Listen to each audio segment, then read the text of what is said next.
This is the VEVOR outdoor wooden storage cabinet. Now, full disclosure, they sent this to me for free, but the opinions in this video are my own. Anyway, I'm gonna really quickly unbox this thing, and then I'll give you a closer look at it. Go ahead and cut this thing open. And alright, looks like this thing is packaged up pretty well. Lots of foam wrapped around it. And there's quite a few pieces in here. They're very tightly packaged with lots of packaging material. Alright, and there we go. I got all of those taken out. There's quite a few pieces here. It's definitely going to be a bit of an assembly.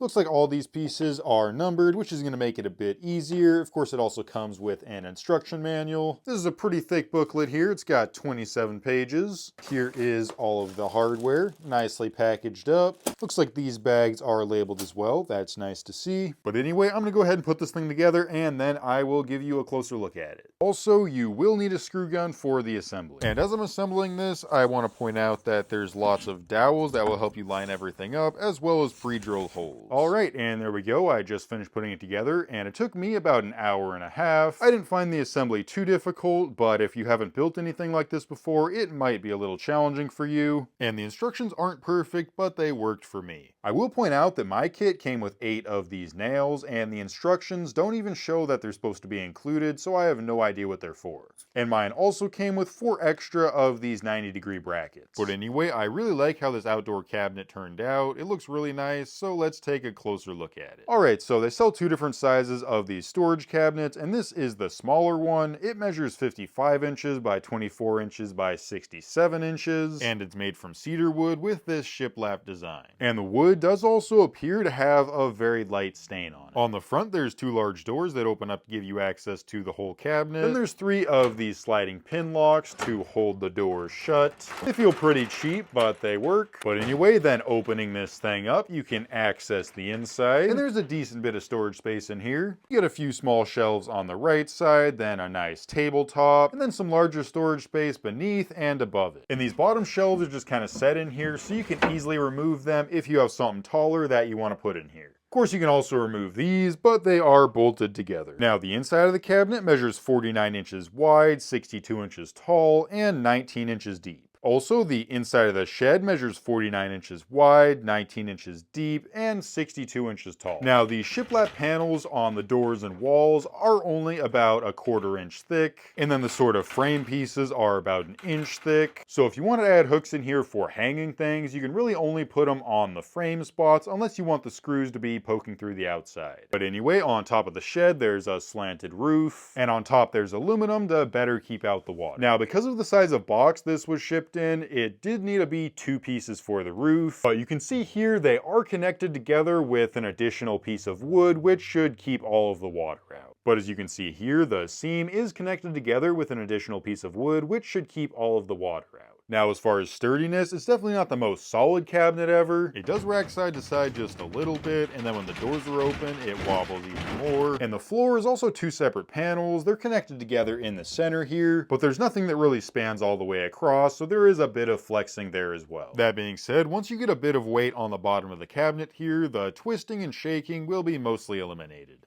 But anyway, I really do like how they have these 90-degree brackets in the corners. They really help stiffen it up. And initially, I was worried about the roof because it's 2 separate pieces, but you can see it's connected together with a bar and some other horizontal support pieces. And it's actually pretty solid. I could comfortably stand on top of this, so it'll easily handle the snow. And following in line with that, the overall construction is pretty solid. It's held together with a bunch of screws. Some of the screws, though, definitely could have been a bit longer, and I would recommend adding some extra screws to this, and maybe an extra board connecting these 2 back panels together would be helpful as well, but it's definitely not necessary. It'll hold up just fine as it is. And one last thing I want to point out here is, as I mentioned before, the finish on here is pretty light. They don't really say what they use here. It seems like a light stain, but I think it might be a good idea to spend an hour or 2 going over it with some deck stain, just to make sure it retains its color and doesn't turn gray, especially if it's out in direct sunlight. It'll hold up just fine with or without the stain, but for keeping this nice light wooden color, it might be a good idea. Anyway, overall, I think this is a pretty decent little outdoor storage cabinet. I think it's a pretty good price for what you get.